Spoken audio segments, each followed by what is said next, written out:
यह कहानी है एक ईमानदार और मेहनती लकड़हारे रमन की, जो गरीबी से जूझता है लेकिन कभी अपनी सच्चाई और मेहनत से पीछे नहीं हटता।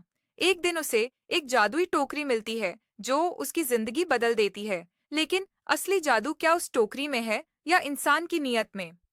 जानिए इस प्रेरणादायक कहानी में। कहानी गरीब लकड़हारा कर्म का फल। बहुत समय पहले की बात है। ग्वारी नामक एक सुंदर सा गांव हुआ करता था। उस गांव में एक लकड़हारा रहता था जिसका नाम रमन था। रमन बहुत ही ईमानदार और मेहनती था। वह हमेशा अपने काम से खुश रहता था। उसके पास ज्यादा पैसे नहीं थे, लेकिन वह अपनी जिंदगी से संतुष्ट था। रमन के परिवार में उसकी पत्नी और उसके दो बच्चे थे। रमन सेठ चंदन लाल के यहाँ लकड़ी काटने का काम करता था और लकड़ी काटने के बदले में सेठ चंदन लाल रमन को पैसे देता था, जिससे रमन और उसके परिवार का जीवन यापन होता था। सीता, मैं काम पर जा रहा हूँ, आज बहुत देर हो गया है, तो तुम बच्चों को स्कूल छोड़ आना। जी, स्कूल तो मैं छोड़ आऊंगी, लेकिन मोहित और पिछले 2 दिन से कह रहे हैं कि उनके स्कूल की टीचर स्कूल की फीस मंगा रही है। हाँ, तो जाकर दे आओ ना स्कूल की फीस।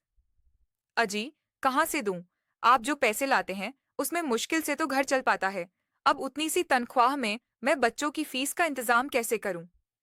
अजी, मैं एक बात आपको साफ साफ कह देती हूँ। आप सेठ चंदन लाल जी से पगार बढ़ाने की बात कहिए। दिन पर दिन खर्च बढ़ता जा रहा है। बाजार में अगर सब्जी लेने निकलो तो सब्जियों के दाम आसमान छू रहे हैं। और बच्चों की पढ़ाई का खर्चा, घर का खर्चा। अब इतनी कम तनख्वाह में कैसे गुजारा होगा? ठीक है, मैं आज ही सेठ जी से थोड़ा पगार बढ़ाने की बात करता हूँ। इतना कहकर रमन काम पर चला जाता है। अरे भाई, आज तो पगार का दिन है। देखो, अब यह सेठ चंदन लाल कोई ना कोई लोचा जरूर करेगा। हमेशा कोई ना कोई बहाना बनाकर पगार कम कर देता है। और अगली बार तो मेरी आधी पगार काट ली थी, यह कहकर कि जो मैंने चंदन लाल जी से रुपए उधार लिए थे उसका ब्याज बढ़कर बहुत हो गया है। इसलिए मैं तुम्हारी पगार में से हज काट रहा हूँ। हाँ हरिया भाई, तुम एकदम ठीक कह रहे हो। यह सेठ चंदन लाल ना एक नंबर का चालाक और लालची इंसान है। एक तो दुगुना काम ले लेता है और बदले में पैसे भी पूरे नहीं देता। हाँ भाई, मेरे भी अगली बार सेठ चंदन लाल ने पगार काट ली थी। मैंने बस 2 छुट्टियां ली थीं जब मेरी बिटिया बहुत बीमार थी, और इस चंदन लाल ने इस बात का फायदा उठाकर मेरी पूरी आधी पगार काट ली। हे भगवान, बस सेठ जी इस बार मेरी पूरी पगार दे दें। बच्चों की स्कूल की फीस भी भरनी है। ऐसे सभी लकड़हारे अपने काम पर लग जाते हैं। काम करने के बाद सेठ चंदन लाल के पास जाते हैं।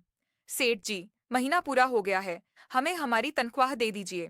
देखो भाइयों, अभी मेरे पास तुम्हें देने के लिए पैसे नहीं हैं। अभी माल नहीं बिका है, सारा माल गोदाम में ही पड़ा हुआ है। कल या परसों तक तुम्हें तुम्हारी तनख्वाह मिल जाएगी। पर सेठ जी, अभी हमारे पास बिल्कुल पैसे नहीं बचे हैं।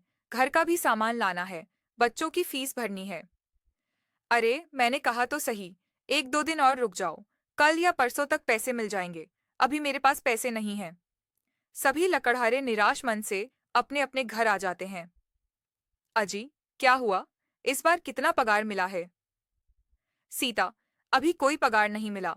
सेठ जी ने कहा है कि 1-2 दिन में पगार मिल जाएगा। पगार नहीं मिला? आपको तो पता है ना, बच्चों की फीस भरनी है। इनकी स्कूल टीचर ने आज साफ साफ चेतावनी दे दी है कि अगर कल फीस नहीं लाई तो बच्चों को घर पर ही बिठा लेना। अब बताओ, मैं क्या करूं? मैं क्या करूं सीता? यह सेठ जी समय पर कभी पैसे देते ही नहीं है। अब तो बस हम इंतजार के सिवा और कुछ नहीं कर सकते। 1-2 दिन की बात है, देख लेते हैं। ऐसे ही 2 दिन गुजर जाते हैं। 2 दिन बाद सेठ चंदनलाल सबको पगार देता है। अरे हरिया, यह ले अपनी इस महीने की पगार। सेठ जी, यह तो बस 2,500 है। मैंने तो इस महीने 3,000 तक का काम किया है। हाँ, काम तो किया है, लेकिन तूने 1-1 घंटे आराम भी तो किया है। ये पैसे उसी आराम के काटे हैं। पर सेठ जी, आपने तो कहा था 8 घंटे काम के महीने में 3,000 मिलेंगे, और मैंने तो 8 घंटे काम किया और 1 घंटे आराम भी नहीं किया। देख हरिया, मुझे ज्यादा हिसाब किताब ना समझा। ये 2,500 रख, अगर चाहिए तो, और अगर नहीं चाहिए तो कहीं और काम ढूंढ ले। बेचारे हरिया के पास उन पैसों को लेने के सिवाय और कोई रास्ता नहीं था। हरिया चुपचाप वह पैसे रख लेता है। रमन, यह लो तुम्हारे आज की पगार। सेठ जी, 2,500 क्यों? मेरे तो पूरे 3,000 बनते हैं ना। मैंने तो कोई छुट्टी भी नहीं ली और ना ही कोई आराम किया। मैंने तो सारा काम समय पर किया है। हाँ, समय पर तो किया है। पर सेठ जी, बात तो 3,000 की हुई थी ना। अब 2,500 में मैं कैसे घर चलाऊंगा? बच्चों की स्कूल की फीस भी भरनी है। सेठ जी, इस बार आप पूरे पैसे दे दीजिए। 2,500 ही मिलेंगे। तुझे यहाँ काम करना है तो कर, वरना कहीं और काम ढूंढ ले। बेचारे रमन के पास भी उन पैसों को लेने के सिवा और कोई रास्ता नहीं था। अरे भाई, यह सेठ चंदनलाल एक नंबर का बेईमान इंसान है। सारे पैसे अपनी जेब में भर लेता है और बहाने बनाता है कि लकड़ियों के दाम सस्ते हो गए हैं। देख लेना, हम गरीबों की किसी ना किसी दिन इसे जरूर हाय लगेगी। नहीं हरिया, ऐसे नहीं कहते। वह हमारे अन्नदाता हैं। आखिर उन्हीं की वजह से तो हमारा घर चल रहा है। अरे, काहे का अन्नदाता? काम के पूरे पैसे तो देता नहीं है। पूरे महीने मेहनत करके भी क्या मिलता है? बस ये 3,000। इसमें घर खर्च कैसे चलाएं? ऐसे तो हम कभी तरक्की नहीं कर पाएंगे। और हम कर भी क्या सकते हैं हरिया? हमें लकड़ी काटने के सिवा और कोई काम कहाँ आता है? और कोई काम खोलना भी चाहे तो उसके लिए हमारे पास इतने पैसे कहाँ हैं? अब जो भी हो, हमारा तो बस यही सेठ चंदन लाल ही सहारा है ना। कुछ देर बातें करने के बाद वे अपने घर की ओर निकल पड़ते हैं। जी, आ गए आप? कितनी पगार मिली है? सीता, इस बार सेठ जी ने बस 2,500 ही दिए हैं। बस 2,500? इतने में कैसे घर चलाएंगे? बच्चों की फीस में ही 1,000 निकल जाएंगे। फिर बाकी 1,000 में क्या करेंगे? अब मैं क्या कहूँ सीता, अब तुम्हें इसी में ही गुजारा करना होगा। तुम सबसे पहले बच्चों की फीस भर देना, इसके बाद बाकी का मैं देखता हूँ। अजी, आप क्या देख लोगे? सेठ जी से पूरे पैसे तो मांगे नहीं गए आपसे? नहीं सीता, मैंने सेठ जी से पैसों के लिए कहा था, पर सेठ जी ने साफ इनकार कर दिया और कहा, यह लेना है तो लो, वरना कहीं और काम ढूंढ सकते हो। मैं सोच रहा हूँ कि लकड़ी काटने के बाद कहीं और भी काम ढूंढ लूँ। सेठ जी के यहाँ काम करने के बाद मैं दूसरी जगह भी काम किया करूँगा। इससे कुछ ज्यादा आमदनी हो जाएगी। आज ही मैं सेठ जी के यहाँ काम करने के बाद और भी जगह काम ढूंढने जाऊँगा। इतना कहकर रमन काम पर निकल जाता है। और जैसा कि रमन ने कहा था, वह चंदन लाल के यहाँ काम करने के बाद काम की तलाश में निकल जाता है। रमन पूरे गांव में काम ढूंढता है, दुकानों दुकानों पर जाकर लोगों से काम मांगता है, मगर हर जगह रमन को केवल निराशा ही हाथ लगती है। अंत में थक हार कर रमन वापस जाने लगता है। तभी वह देखता है कि अचानक बहुत सारे भैंसों का झुंड उसकी तरफ दौड़ा चला आ रहा है। यह देखकर रमन बहुत डर जाता है। वह इधर-उधर देखने लगता है। तभी उसे एक गुफा दिखाई देती है और वह उसमें जाकर छुप जाता है। जब भैंसों का झुंड वहां से निकल जाता है, तब रमन की जान में जान आती है। हे भगवान, आज तो बाल बाल बच गया, वरना आज मैं इन भैंसों के पैरों तले कुचला ही जाता। पर यह मैं कहाँ आ गया? रमन यह सब सोच ही रहा होता है कि उसकी नजर गुफा में रखी एक टोकरी पर पड़ती है। वह उस टोकरी के पास जाता है। यह कैसी गुफा है? और यह कैसी टोकरी यहाँ पड़ी है? चलो, इसे मैं घर ले जाता हूँ, सामान रखने के काम आ जाएगी। जैसे ही रमन उस टोकरी को छूने जाता है, तभी गुफा में से एक आवाज आती है। रुक जाओ, इसे छूने की कोशिश मत करो। यह आवाज सुनकर रमन एकदम पीछे हट जाता है। तभी गुफा में एक जिन प्रकट होता है और कहता है, कौन हो तुम और मेरी गुफा में क्या कर रहे हो? रमन डरते हुए कहता है, माफ कीजिए, आप जो भी हैं। कुछ भैंसों का झुंड मेरे पीछे पड़ गया था। उनसे बचने के लिए मैं इस गुफा में छुप गया। फिर मेरी नजर इस टोकरी पर पड़ी। माफ कीजिए, मुझे लगा यहाँ कोई नहीं है, तो ये टोकरी किसी की नहीं होगी, इसलिए मैंने इसे छूने की कोशिश की। रमन, तुम्हें डरने की जरूरत नहीं है। मैं तुम्हारे बारे में सब जानता हूँ। मेरी नजर जिस पर पड़ जाती है, मैं उसका इतिहास अपनी खुली आंखों से देख सकता हूँ। पर आप हैं कौन और इतने विचित्र क्यों दिखाई दे रहे हैं? कृपया अपना परिचय दीजिए। मैं एक जिन हूँ और मैं कई सालों से इस गुफा की रक्षा कर रहा हूँ। यह गुफा मेरे पूर्वजों की है। इस गुफा में केवल वही इंसान घुस सकता है जिसका मन बिल्कुल पवित्र हो। अगर तुम अपवित्र होते तो इस गुफा में कभी नहीं घुस पाते। तुम एक सच्चे इंसान हो, इसलिए तुम इस गुफा में घुस पाए और इस टोकरी को छू पाए। अब जब तुमने इस टोकरी को छू लिया है, तो यह टोकरी तुम्हारी हो गई है। नहीं, मुझे यह टोकरी नहीं चाहिए। मैं तो बस देख रहा था। डरो मत रमन, यह कोई साधारण टोकरी नहीं है, बल्कि यह एक जादुई टोकरी है। जादुई टोकरी? क्या यह वही जादुई टोकरी है जिसके बारे में हमारी दादी कहानी सुनाया करती थी, जिसमें कुछ भी डालो तो वह बढ़कर लौटता है? हाँ, रमन, यह वही टोकरी है। अब तुम इसके मालिक हो। इससे तुम अपनी स्थिति सुधार सकते हो। पर याद रखना, जो भी वस्तु तुम इसमें डालोगे, वही वस्तु बार बार इस टोकरी से निकलेगी, और तुम दूसरी कोई चीज इसमें नहीं डाल सकते।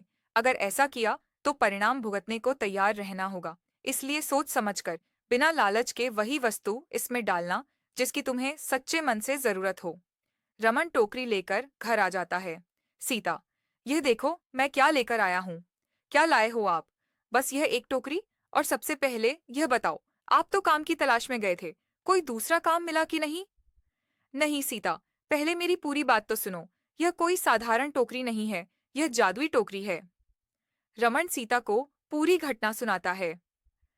अच्छा, तो आपके कहने का मतलब है कि हमें इस टोकरी में कोई ऐसी चीज डालनी होगी जिसकी हमें सबसे ज्यादा जरूरत हो? हाँ, सीता, सोच समझकर ही हमें कोई चीज इसमें डालनी होगी। रमन थोड़ी देर सोचता है, फिर उसे याद आता है। सीता, तुम्हें याद है, एक बार मैं जंगल में लकड़ियां काटने गया था। मुझे एक चंदन की लकड़ी मिली थी जो मैंने तुम्हें लाकर दी थी। हाँ, दी थी। तो वह लकड़ी ले आओ। हम उसी को इसमें डालेंगे और उसी से अपना व्यापार शुरू करेंगे। सीता चंदन की लकड़ी ले आती है और उसे टोकरी में डाल देती है। जैसे ही वे लकड़ी डालते हैं, उसमें कई सारी चंदन की लकड़ियां प्रकट हो जाती हैं। अरे वाह, ये तो चमत्कार हो गया! देखो सीता, कितनी सारी चंदन की लकड़ियां हो गईं। अगर मैं इन्हें बेचूं तो अच्छे पैसे मिलेंगे। हाँ, और उन पैसों से हम मोहित और के स्कूल की फीस भर सकेंगे। अगले दिन रमन चंदन की लकड़ियों को बेचने बाजार जाता है। वह उन्हें उचित दामों पर बेचता है, जिससे आम लोग ही नहीं, बड़े व्यापारी भी उससे खरीदारी करते हैं। रमन को बहुत अच्छे पैसे मिलते हैं। वह घर आकर कहता है, देखो सीता, यह सारे पैसे चंदन की लकड़ियों को बेच कर आए हैं। यह लो कुछ पैसे, इससे कल बच्चों की फीस भर देना। अरे, अब तो आपके पास जादुई टोकरी है, फिर उस सेठ चंदन लाल के यहाँ काम करने की क्या जरूरत है? सीता, मैं सेठ के पास काम करने नहीं जा रहा हूँ, बल्कि वहाँ जो बाकी लकड़हारे काम करते हैं, उन्हें यह खुशखबरी देने जा रहा हूँ। वे सब भी बहुत मेहनती हैं, लेकिन उन्हें कभी मेहनत का पूरा फल नहीं मिला। इसलिए मैंने सोचा, अगर मेरा भला हो रहा है, तो क्यों न सबका भला करूं? हाँ जी, बात तो आपकी बिल्कुल सही है। अगर आप सब लोग मिलकर काम करेंगे, तो हम सब बहुत जल्दी तरक्की कर पाएंगे। रमन अगले दिन अपने पुराने साथियों के पास पहुंचता है और उन्हें सारी बात बताता है। पहले तो वे सभी हैरान रह जाते हैं। फिर रमन उन्हें अपनी जादुई टोकरी का चमत्कार दिखाता है। देखो भाइयों, यह कोई धोखा या सपना नहीं है, यह टोकरी सच में चमत्कारी है। मैंने सोचा, जब भगवान ने मुझे यह अवसर दिया है, तो क्यों ना मैं इसे सबके साथ साझा करूं।